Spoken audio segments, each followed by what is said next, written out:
Why was the strongest sorcerer in the world removed from the story at its most critical moment? That single question sits at the heart of Jujutsu Kaisen's Shibuya Incident. Gojo Satoru, a man so powerful that the balance of the world bends around his existence, was not defeated in battle, outsmarted in combat, or overwhelmed by raw force. He was sealed. And that decision changed everything. Today, we're going to break down exactly why Gojo Satoru was sealed, not just how it happened, but why it had to happen on a narrative, thematic, and strategic level. By the end of this video, you'll understand why Gojo's sealing was inevitable, why it was the villain's only real option, and why his absence defines the future of Jujutsu Kaisen far more than his presence ever did. Gojo Satoru is not just another overpowered mentor character. He is a walking catastrophe for anyone who opposes him. From the moment he was introduced, Jujutsu Kaisen made one thing clear. As long as Gojo exists, curses cannot win. That single truth forced the story, and its antagonists, into a corner. And sealing him was the only way out. Before we go any further, this discussion includes manga spoilers beyond the anime. Consider this your one and only warning. To understand why Gojo was sealed, we need to understand what he represents in the world of Jujutsu Kaisen. Gojo is not simply strong, he is an anomaly. The combination of the Six Eyes and the Limitless technique appears once every several hundred years, and when it does, the entire Jujutsu world reorganizes itself around that person. Curses grow stronger to compensate. Sorcerers grow complacent, relying on Gojo as a safety net. Even the higher-ups fear him, because he exists outside their control. Gojo's power disrupts the natural flow of the world. His infinity makes him untouchable. His domain expansion guarantees victory against almost anyone. His cursed energy efficiency is so perfect that exhaustion is irrelevant. In practical terms, Gojo breaks the story. Any conflict that allows Gojo to act freely is a conflict that ends immediately.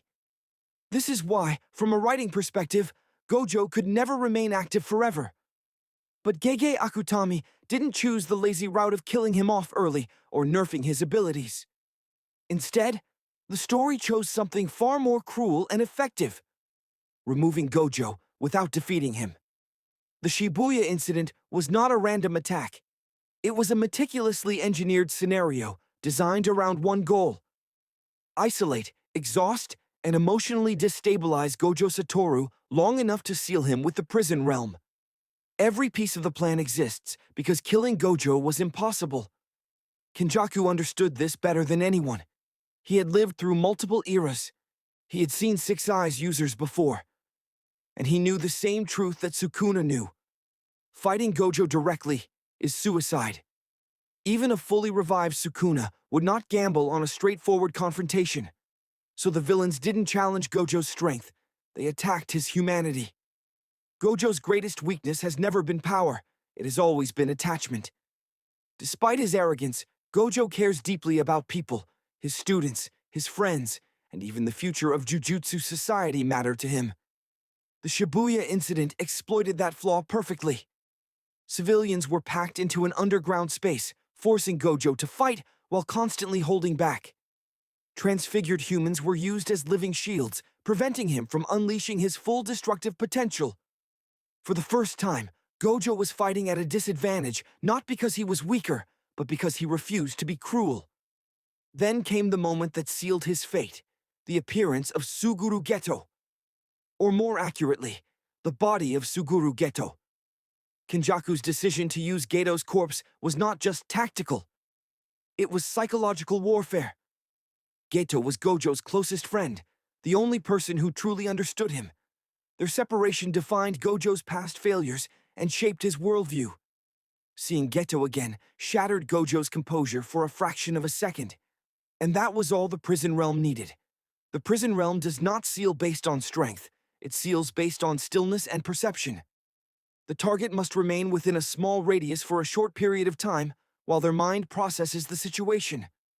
Gojo, confronted with the impossible reality of his dead best friend standing before him, froze. That moment of hesitation was not weakness, it was humanity, and it cost him everything. This is why Gojo had to be sealed rather than killed. His defeat wasn't physical, it was emotional. Jujutsu Kaisen constantly emphasizes that power alone is not enough to survive in this world. Mental resilience, adaptability, and emotional control are just as important. Gojo, for all his godlike strength, failed in the one area where he was still human. On a deeper thematic level, Gojo's sealing represents the collapse of an era. As long as Gojo existed, the younger generation could rely on him to clean up their mistakes.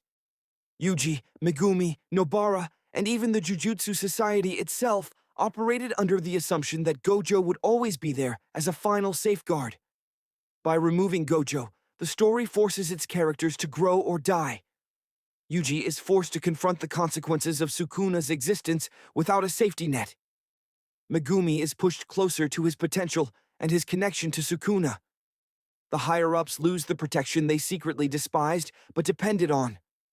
Even curses grow bolder, no longer restrained by fear of immediate annihilation. From Kenjaku's perspective, sealing Gojo was also a symbolic victory. Gojo represented the old system's greatest weapon, but also its greatest failure. The Jujutsu world produced someone so powerful that balance became impossible. By removing him, Kenjaku accelerates chaos, evolution, and suffering, which aligns perfectly with his philosophy of forcing humanity to evolve through conflict. There's also an important parallel here between Gojo and Sukuna. Both are monsters in human form. Both warp the world around them.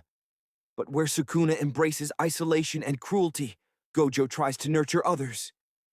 Ironically, it is Gojo's compassion that makes him vulnerable, while Sukuna's lack of attachments makes him unpredictable and dangerous. Now let's talk about what Gojo's sealing means for the future. The prison realm is not a permanent solution. The story makes it clear that Gojo can be unsealed under the right conditions, but the longer he remains sealed, the more the world adapts to his absence. This is crucial. When Gojo eventually returns, he won't be returning to the same world he left behind. The next generation will have changed. Allies may become enemies. Students may surpass expectations or break under pressure. And Gojo himself may not return unchanged. Being sealed is not death, but it is isolation, and isolation has always been Gojo's deepest fear. There is also a strong possibility that Gojo's return will not immediately restore balance. The world without Gojo is learning to survive without him.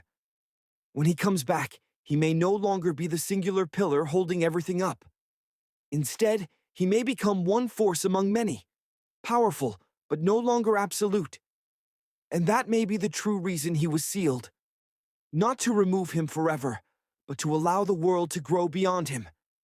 In the end, Gojo Satoru was sealed because he was too strong to defeat, too important to ignore, and too human to be invincible. His sealing is not a loss of power, but a shift in responsibility. The era of relying on the strongest is over. What comes next depends on those left behind. So the real question isn't when Gojo will return. It's whether the world will still need him when he does.